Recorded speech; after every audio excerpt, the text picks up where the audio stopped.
മലയിടുക്കിലെ മരുഭൂമിയിലേക്ക് ഇന്ന് എനിക്കൊരു യാത്ര ഉണ്ടായിരുന്നു. അവിടെ എത്തുന്ന സമയത്ത് ഞാൻ ഇന്ന് ഒരാളെ പരിചയപ്പെട്ടു. ആ വീട്ടിലെ ജോലിക്കാരനാണ് അദ്ദേഹം. അവിടെ എത്തിയത് മുതൽ അദ്ദേഹം എന്നെ എൻ്റെ ജോലിയിൽ സഹായിക്കാൻ തുടങ്ങി. ഞാൻ ചെയ്തോളാം, ഇതെനിക്ക് ചെയ്യാന്നുള്ളതേ ഉള്ളൂ എന്ന് പറഞ്ഞിട്ട് പോലും അദ്ദേഹം കേൾക്കുന്നില്ല. പുറത്ത് ചൂടായത് കാരണം ഞാൻ അദ്ദേഹത്തിനോട് പറഞ്ഞു വണ്ടിക്കകത്തിരിക്കാന്ന് പറഞ്ഞു. അങ്ങനെ എൻ്റെ കൂടെ അദ്ദേഹം വണ്ടിക്കകത്തിരിക്കാൻ വേണ്ടി വന്നു. അകത്തിരുന്ന് കാര്യങ്ങളൊക്കെ സംസാരിക്കുന്നതിനിടയ്ക്ക് എൻ്റെ വണ്ടിക്കകത്ത് കുറച്ച് സാധനങ്ങളുണ്ട്. സംസാരിക്കുന്നതിനിടയിൽ അദ്ദേഹത്തിന്റെ നോട്ടം മുഴുവനും ആ സാധനങ്ങളിലേക്കായിരുന്നു. അതിന്റെ വിലയൊക്കെ ഇടയ്ക്കിടയ്ക്ക് ചോദിക്കുന്നുണ്ട്. സാധനങ്ങൾ എന്തെങ്കിലും വേണോന്ന് ഇട്ടപ്പോൾ അദ്ദേഹം എൻ്റെ അടുത്ത് പറഞ്ഞു ഒന്നും വേണ്ടാന്ന് പറഞ്ഞു. വണ്ടിയിൽ വെള്ളം തീർന്നപ്പോഴേക്കും എന്നെ വീണ്ടും അദ്ദേഹം സഹായിച്ചു പൈപ്പൊക്കെ എടുത്ത് വെക്കാൻ വേണ്ടിയിട്ട്. സാധാരണ പല വീടുകളിൽ പോകുമ്പോഴും ഇങ്ങനെ പണിക്കാരുണ്ടെങ്കിലും അവരാരും ഇങ്ങനെ ഒന്നും സഹായിക്കത്തില്ല. ആരും സഹായിക്കേണ്ട ആവശ്യമില്ല, ഇത് ജോലിയാണ്, എന്നെ കൊണ്ട് പറ്റുന്നതാണ്.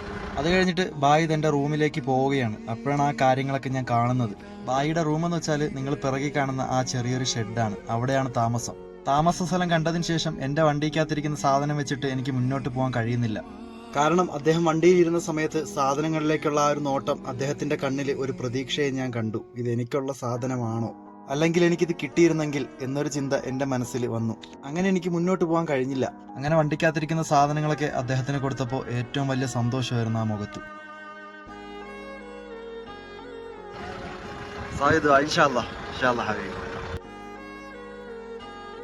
ആദ്യ സമയത്ത് ആഹാര സാധനങ്ങൾ ചോദിച്ചപ്പോൾ വേണ്ടാന്ന് പറഞ്ഞെങ്കിലും പിന്നീട് അദ്ദേഹം മേടിക്കാൻ മടിയൊന്നും കൂട്ടിയില്ല. സാധനങ്ങളെല്ലാം സന്തോഷത്തോടുകൂടിയാണ് മേടിച്ചത്. ചിലപ്പോൾ ഈ സാധനങ്ങളെല്ലാം അദ്ദേഹത്തിന് അത്യാവശ്യമുള്ളതായിരിക്കാം. ഈ സാധനങ്ങളെല്ലാം എന്നെ കൊടുക്കാൻ ഏൽപ്പിച്ചത് ഒരു ഇക്കായാണ്, അദ്ദേഹത്തിന്റെ വെഡിങ് ആനിവേഴ്സറി പ്രമാണിച്ചിട്ട്.